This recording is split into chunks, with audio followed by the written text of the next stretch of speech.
조갑제 TV 시청자 여러분 안녕하십니까. 2023년 9월 5일 오후 1시입니다.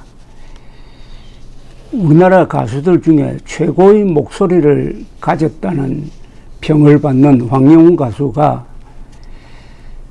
불타는 트롯맨 결승전을 앞두고 하차한 이후 이제 6개월이 지났습니다.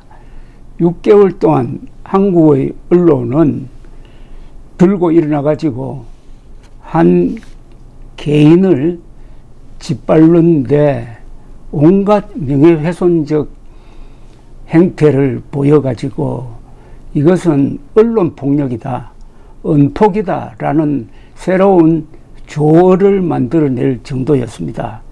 그럼 지난 6개월 동안 무슨 일이 일어났는지 한번 정리를 할 때라고 생각합니다.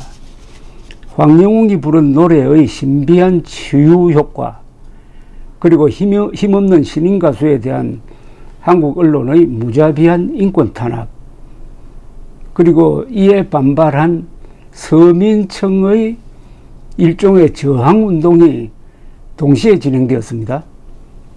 당시의 황영웅은, 지금의 황영웅은 마찬가지입니다만 법률적으로나 도덕적으로 비난받을 존재가 아니었습니다. 7년 전의 폭력 행위에 대해서는 50만원 벌금형을 받은 것으로 끝이 났습니다. 그 후의 황영웅은 모범적 시민이었습니다. 병역 의무도 다 했습니다.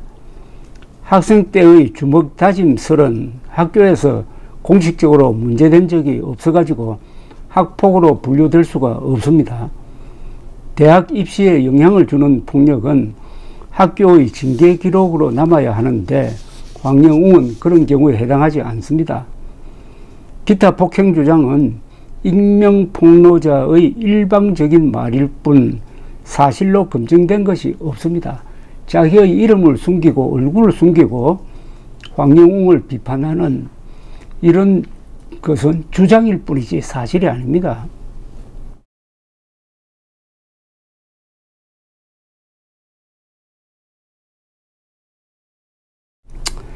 모든 사안은 과거 완료형이었고 대가를 치렀던 일이었습니다. 그럼에도 황영웅은 과거 자신의 행적에 대하여 사과하고 MBN 불타는 트롯맨 결승에서 거의 확실했던 우승과 상금 6억 원을 포기하고 하차해가지고 활동을 중단했습니다. 이런 황영웅에 대하여 한국 언론은 미안한 생각을 가져야 될 텐데 하차 후에도 무자비한 폭력적 보도를 계속하고 있습니다. 헌법상 불가침의 권리를 가진 한 국민에게 너무나 지나친 공격을 하는 과정에서 한국 언론은 헌법 제10조, 15조, 17조, 19조, 21조를 위반했습니다. 자유민주주의의 수호자여야 할 한국 언론이 최악의 인권 탄압을 자행하는데 여기에 대한 견제도 없고 그러다 보니까 반성도 없고 자율규제도 없습니다. 한국 언론은 황영웅 때리는데 언론의 자유를 만끽하고 있습니다. 거의 모든 한국 언론은 황영웅의 신체상 비밀인 문신을 무단 공개해가지고 조폭스럽다고 비난했습니다.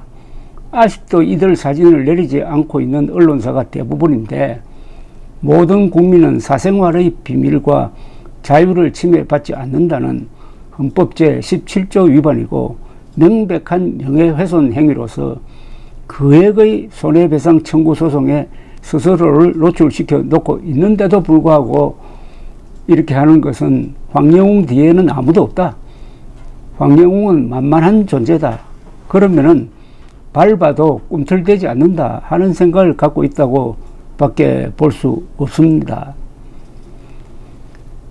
모든 국민은 사생활의 비밀과 자유를 침해받지 않는다는 헌법 제17조 뿐만 아니라 수많은 법률과 헌법 정신을 위반한 한국의 언론 폭력 행위는 지금도 계속되고 있습니다. 많은 언론이 아무런 검증 취재도 없이 황영웅을 학폭 프레임에 가두어 두들겨 패고 있는데, 이 메이저 언론조차도 독자적 취재 없이 선동 유튜브나 MBC의 주장을 그대로 베끼고 있습니다.